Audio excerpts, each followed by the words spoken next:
हैं कि जी ये क्या है।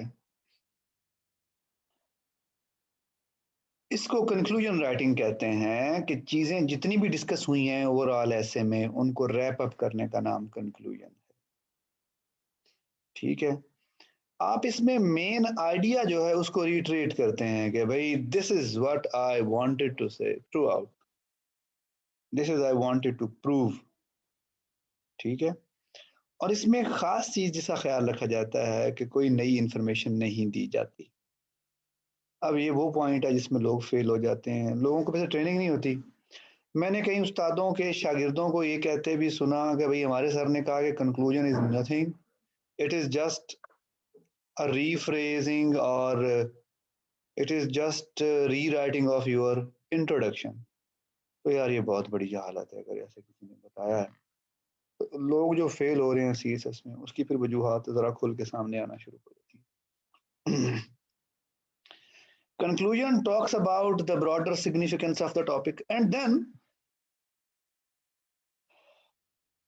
जो एक आप डेफिनेट आंसर देना चाहते हैं जो आपने क्वेश्चन दिया हुआ है उसके बारे में ये डिटेल में बात करता है और फिर एंड पे ये प्रिडिक्ट करता है कि ये चीजें इस तरह से जाएंगी। हम उसको डिटेल में आगे जाके देखते हैं। कॉमन मिस्टेक्स क्या हैं? unable to understand, like the very first mistake people make or do is unable to differentiate between introduction and conclusion। मैंने आपको बताया कि बहुत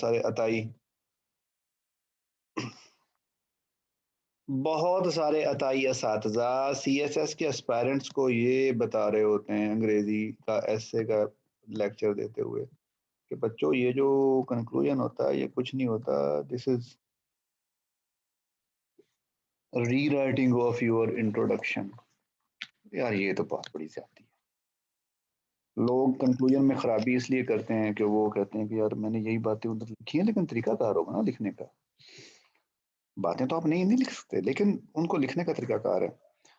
then unable to synthesize the main theme। Main theme चूंकि फैला होता है पूरी उस पे एक डेलिब्रेशन हुई होती है 15-20 पेजेस की, अब उसको यहाँ आके सिंथेसाइज करना है तो लोग यहाँ पे फेल हो जाते हैं। देन इंट्रोड्यूस न्यू मटेरियल, ये बहुत बड़ी गलती है जो लोग करते हैं कि लोग डिस्कस करते करते कंक्लूजन में उन्होंने ना कहते हैं कि यार फलां चीज़ मेरे जहन पे एंड पे आई और मैंने सोचा कि ये अगर मैं दी इधर मेंशन कर दी तो एग्जामिनर ने तो पागल हो जाना है जी, उसने तो दीवाना हो जाना है। ओहो, तो मैं एग्जामिनर को दीवाना करके आ गया हूँ। तो वो दीवाना तो आपको पास नहीं करेगा भाई। आपने एक बंदे को जब दीवाना ही कर दिया तो वो कैसे पास करेगा? उसके बाद unable to link conclusion to the title, ये एक बहुत बड़ी गलती है। People usually do not link, वो बस कंक्लूडिंग करते करते ना चीजों को और फैला के आ जाते हैं। Unable to prove one stance और टेक ऑन द टॉपिक, ये भी होता है कि आपने पूरे थीसिस में ये कहा कि सोशो इकोनॉमिक प्रॉब्लम्स जो हैं उन्होंने पाकिस्तान की डेवलपमेंट में मसला किया, एंड पे जाकर कोई और फिल्म सुना दें। ठीक है ना, ये बात है।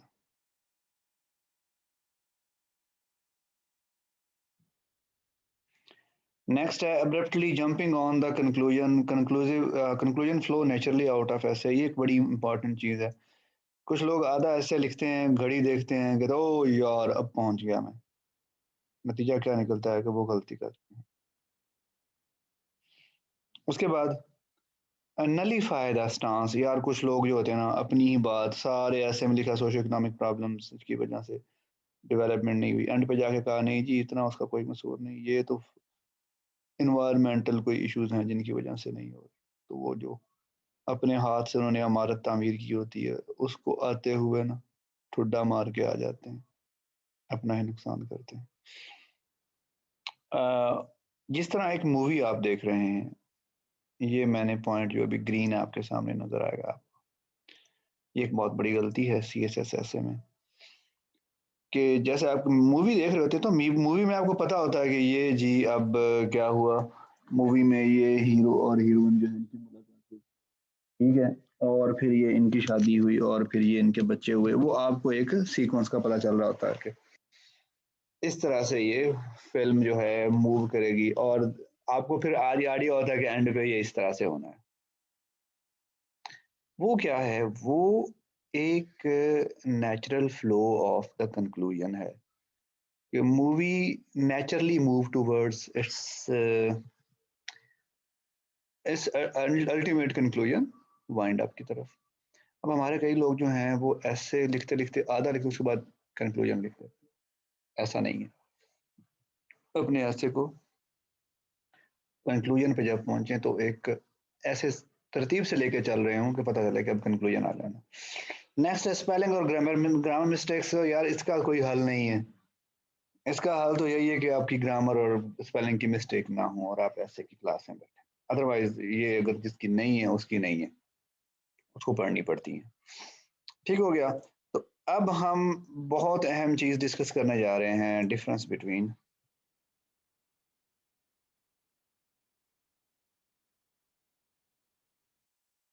Conclusion and introduction. ये मैंने ना बना दी स्लाइड, मैंने कहा कि यार ये ना लोग कंफ्यूज रहेंगे कि भाई अगर वो हटके हैं तो फिर उनमें क्या डिफरेंस। इंट्रोडक्शन में नंबर वन पे आप स्टेज सेट करते हैं। आपने देखा, आपने किया, स्टेज सेट किया ना, सारे पॉइंट्स को यूं तरतीब से लिखा कि भाई मैं इस पे अब लंबी बात करूंगा। जबकि उन्हीं चीजों को लेके हम कंक्लूजन में क्या करते हैं, हम रैप अप कर रहे होते हैं चीजों को। बात समझ आ रही है दोस्तों? कंक्लूजन और इंट्रोडक्शन का डिफरेंस क्लियर हो रहा है आप लोगों को? ठीक है। Number two, highlight arguments. अब इंट्रोडक्शन में हमने अपने तीन तीन तीन तीन तीन करके तीन प्रॉब्लम तीन सोल्यूशन जैसे भी था, हमने क्या किया, हमने अपने आर्गुमेंट्स को हाईलाइट किया कि भाई अब हम आगे इन पे बात करेंगे। यहाँ पे उन आर्गुमेंट्स को हम इंडोर्स कर रहे होते हैं, कह रहे होते हैं कि इसकी वजह से यार ये देखो कि इनकी वजह से ये मसला पैदा हुआ। Number three, create and highlight argument to support the topic statement. ठीक है। तो हम एक आर्गुमेंट जो है वो क्रिएट करते हैं, उसको हाईलाइट करते हैं और यहाँ पे उसको रिफ्रेज करते हैं, उसको दोबारा शो करते हैं, उसकी गहराई में नहीं जाते, वर्ड्स डिफरेंट लेकर आते हैं। Number four, develop a particular stance. ठीक है। सोशो इकोनॉमिक प्रॉब्लम्स की वजह से डेवलपमेंट नहीं हुई, this is the stance that we developed in the introduction part.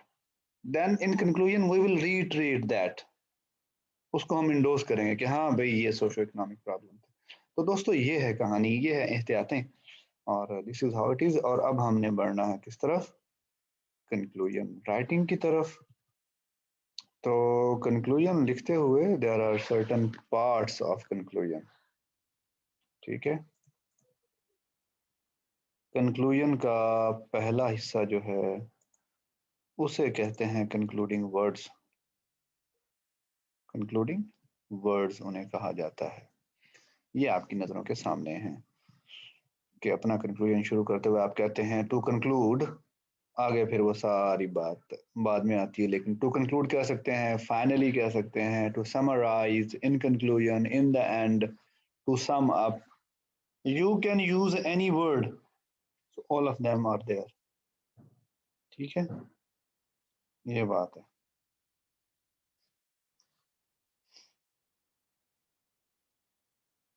Set the stage जो है नगीना, वो ये है कि तुमने हर सेंटेंस में तीन पॉइंट्स हाईलाइट किए, वो सेटिंग द स्टेज थी कि भाई आप ऐसे ओपन कर रहे हैं।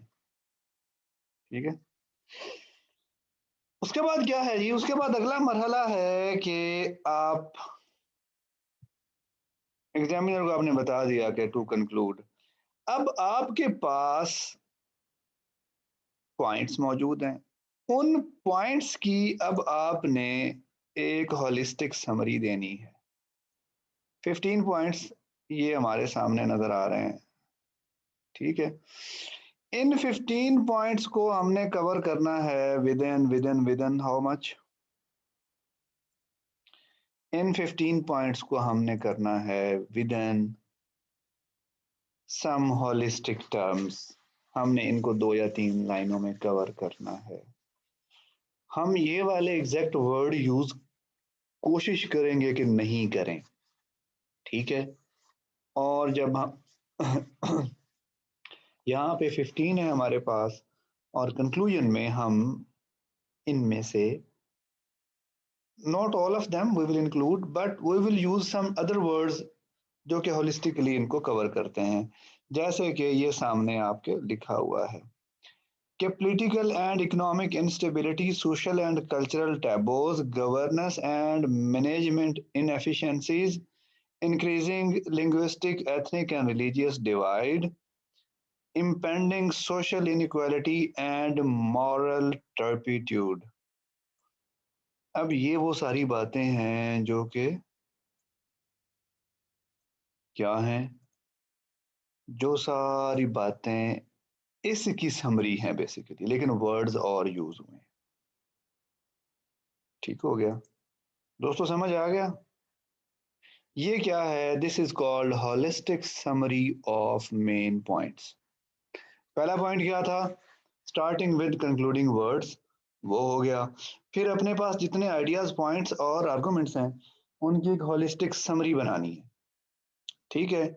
और 3 4 5 लाइनों में उन सारों को रैप अप करना है कि मेरे पास ये था जो मैंने थ्रू आउट कहा है। बात समझ आ गई दोस्तों? यहां तक क्लियर है तो हम आगे बढ़ते हैं तीसरे पॉइंट पे। सादिया, इसको दो हिस्सों में डिवाइड कर लो, choice is yours, not necessary कि आप इसको ही लेके चलो, दो हिस्सों में डिवाइड करो, ठीक है। It's it's your own choice, okay.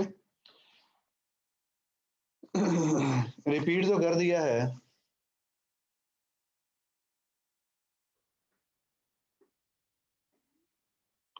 Political and economic instability, ये बेसिकली क्या है? ये समरी है इन 15 पॉइंट्स की। ये एक तरीका है, अब आपने अपने तरीके से यमुना इसकी समरी कर देनी, ठीक है ना? हाँ जी, ये आउटलाइन का, ये आउटलाइन का सिनॉप्सिस है। Very well said, very well said. तीसरा पॉइंट, तीसरा पॉइंट होता है कि रीस्टेटिंग और री emphasizing your position on the topic या स्टेटमेंट ऑफ टॉपिक। ये आपने बना लिया पेस्ट, ये जो ग्रीन बना दिया मैंने, और पेस्ट को आपने किसके ऊपर लाके फैला देना है? ये जो हमने ब्लू जो है बना दिया इसके ऊपर, तीसरे पॉइंट के ऊपर सारी बात करके कह देना है कि भाई इसकी वजह से ये नहीं हुआ, क्योंकि हमारा जो चीफ आर्गुमेंट था वो सारा इसको फोकस कर रहा था या उसका रुख इस तरफ था। बात क्लियर हो गई दोस्तों?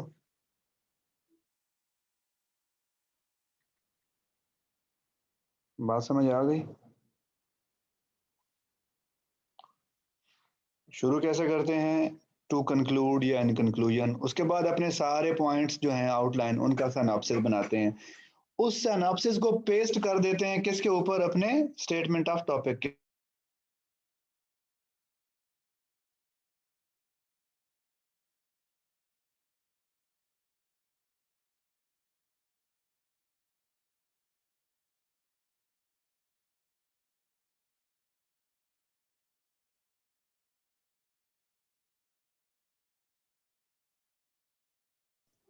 हाँ जी दोस्तों, मैंने माइक ऑफ किया था फॉर अ व्हाइल।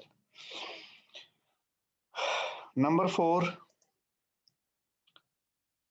अपने स्टैंस को इंडोर्स करना कि भाई ये जो मैंने ऊपर सारी बात की है ये वाकई ऐसा है कि बहुत सारे सोशो इकोनॉमिक, मतलब हमारी, हम एक ऐसी कौम है या ऐसा खित्ता है जिनमें, स्टेप 3 समझ नहीं आया? स्टेप 3 ये है कि जो आपने अफीफा पेस्ट बनाया था उनको रगड़ के अपनी आउटलाइन के पॉइंट्स को, उस पेस्ट को जाके अपनी स्टेटमेंट ऑफ टॉपिक के ऊपर या उससे कनेक्ट कर देना है कि भाई इनकी वजह से सोशो इकोनॉमिक डेवलपमेंट नहीं हुई। अब क्लियर होगी फीफा? उसको कहते हैं जी पेस्ट स्टांस, री emphasizing your stance. Okay, number 4 क्या है? नंबर 4 अपनी ही बात को इंडोर्स करना है। नंबर 4 अपनी बात को इंडोर्स करना कि भाई मैंने थ्रू आउट ये बात की है, सारी की सारी बात, तो मैं ये मानता हूँ कि पाकिस्तान एक ऐसा मुल्क है जिसमें वसाइल तो बहुत हैं, लेकिन उन वसाइल को क्या हुआ? उन वसाइल को क्या हुआ? मुनासिब इस्तेमाल ना होने की वजह से मुल्क जो है उसमें मसाइल बहुत ज़्यादा बढ़ गए। ठीक है, Kinza, this is a structure and this is for every essay, don't you worry.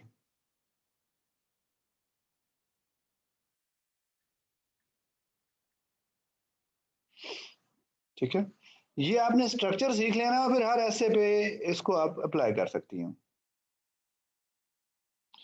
2 dimension का जब लगेगा तो बताऊंगा उसका, डोंट यू वरी। सादिया पहले 1 का तो सीख लो यार, ये आगे चल पड़ी है भाई, ये तो आगे से जाके।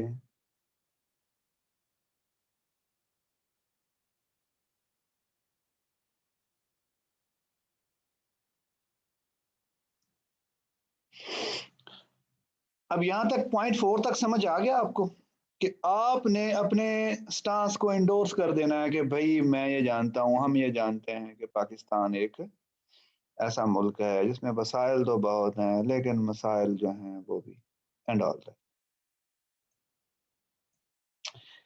Next, step 5, referring to some book और राइटर और अथॉरिटी। ठीक है, in favour of your stance.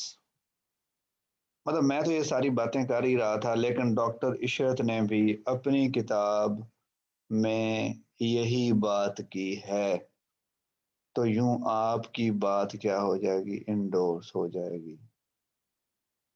आपकी बात जो है उस पर स्टैंप लग जाएगी कि आप ठीक कह रहे हो। ठीक है ना?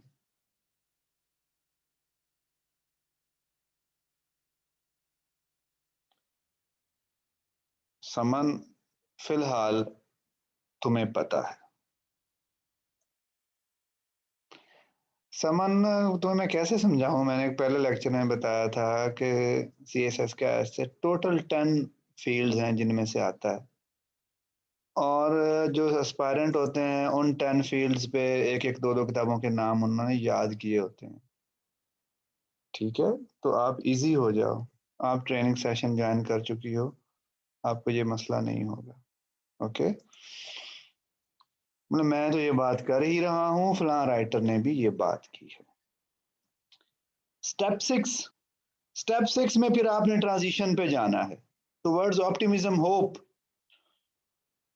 ठीक है, तो वहां पे आपने कहना है कि भाई हर अंधेरी रात के बाद एक रोशन सुबह होती है, तो हमें उम्मीद है कि पाकिस्तान जो है, शोएब साहब कुछ नहीं कहता कोई भी, पहले रेफरेंस हो गया। पॉइंट नंबर 5 ये है कि नगीना ने कहना है कि मैं जो ये बात कर रही हूँ ना कि पाकिस्तान का सोशो इकोनॉमिक मसाइल हैं और उन्होंने डेवलपमेंट नहीं होने दी, यही बात फलां राइटर ने अपनी किताब में की है, और मेरे स्टांस को जो मैंने पूरे ऐसे में फॉलो किया है उसको फलां राइटर ने इंडोर्स किया हुआ है फलां किताब में। क्लियर हो गया जी ये बात?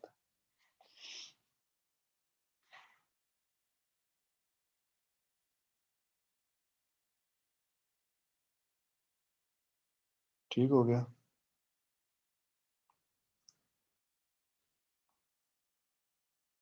ये है जी सिलसिला। हाँ, कंप्लीट करना है विद गुड होप। ठीक है, प्रिडिक्शन उसमें ऑटोमेटिक हो जाएगी ना, प्रिडिक्शन देनी होती है बेसिकली, और हमेशा ऑप्टिमिस्टिक प्रिडिक्शन देनी होती है। अफीफा बिल्कुल समझाता हूँ। स्टेप 3 ये है कि आपने ऊपर क्या बनाया था? पेस्ट बनाया था ना, तो उस पेस्ट को अब कहीं लगाना भी तो है ना, अपनी स्टेटमेंट ऑफ टॉपिक पे लगा देना है। अपनी स्टेटमेंट ऑफ टॉपिक को मुख्तलिफ अल्फाज में लिखना है। ये है स्टेप 3। ठीक हो गया। अब कोई बंदा बताया जिसको समझ नहीं आई। ये ग्रीन में नजर आ रहा है, आपने अपने आउटलाइन का मसाला बनाया था एक, आउटलाइन को रगड़ के एक क्या बनाई थी, पेस्ट बनाई थी, वो आपने लगानी है। अब क्लियर हो गया फीफा को? या मैं वो पेस्ट वाली जो ट्यूब है वो यहाँ पे ठीक है, यहाँ तक क्लियर है। हाँ ना, ये चाहती तो यही है कि जो सर वो पेस्ट वाली ट्यूब आपने जो अपने, ये है पेस्ट, ओके, और इसको इसके ऊपर क्या कर देना है, रगड़ के लगा देना है। अब क्लियर हो गई हो? कोट लिखे ना यहाँ पे, बिल्कुल ये मौका है कोट पैंट यहाँ पे लिखने का, ये मैंने एक छोटा सा कोट का इशारा भी किया होता है। ठीक है समन? अब जी क्लास में कोई बंदी या बंदा जिसको चीजें समझ में नहीं आई, क्लियर नहीं हुई, या अभी पता नहीं चल रहा, ये 5 पॉइंट क्लियर हो चुके हैं टू एवरीबडी हियर। किसी को कोई पॉइंट समझ नहीं आया तो प्लीज लेट मी नो।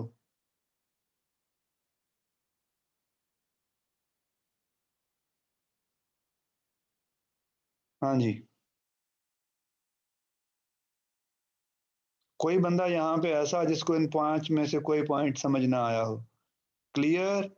यार दोबारा पूछ लो, क्योंकि I am here to clarify everything. हाँ जी, मिसबा कौन सा 1 पॉइंट समझ नहीं आया, आप पूछो, मैं दोबारा बताता हूँ। अच्छा यार, जिनकी समझ में आ गया वो ज़रा कागज़ कलम पकड़ें और कंक्लूजन लिखना शुरू करें सोशो इकोनॉमिक का।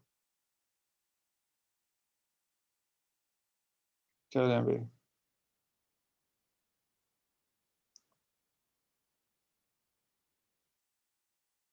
स्टार्टिंग पॉइंट, हाँ,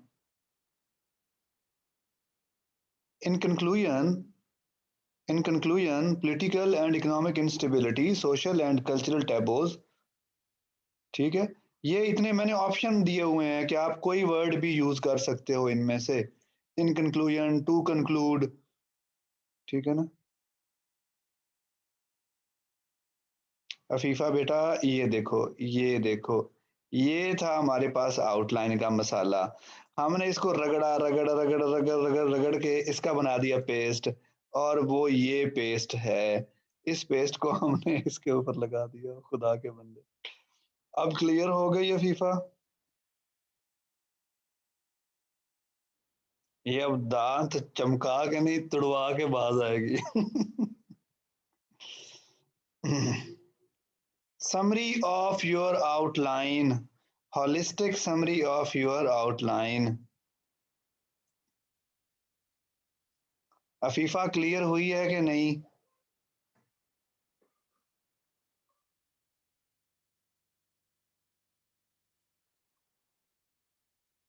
Let me do it first.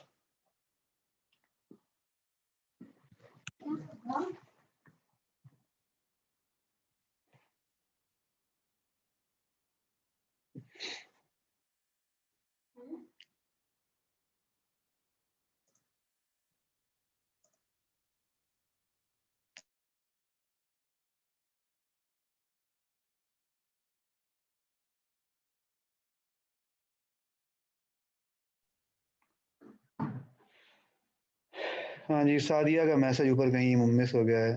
Sir जहाँ हम कोट लिख रहे हैं वहाँ कोट राइटर का नाम लिखेंगे, एंड पे लिख दो तब भी ठीक है, और अगर कहें कि मैं एनोनिमस लिख दो तब भी ठीक है, चॉइस इज योर्स। ठीक है? हाँ जी, अब अफीफा क्लियर हो गई है? लो जी, लिखो भी सभी लोग, आज के ऐसे का कंक्लूजन लिखना शुरू करो, socio economic problem of Pakistan का कंक्लूजन लिखना शुरू करें, 1 2 3 हियर यू गो। ठीक हो गया?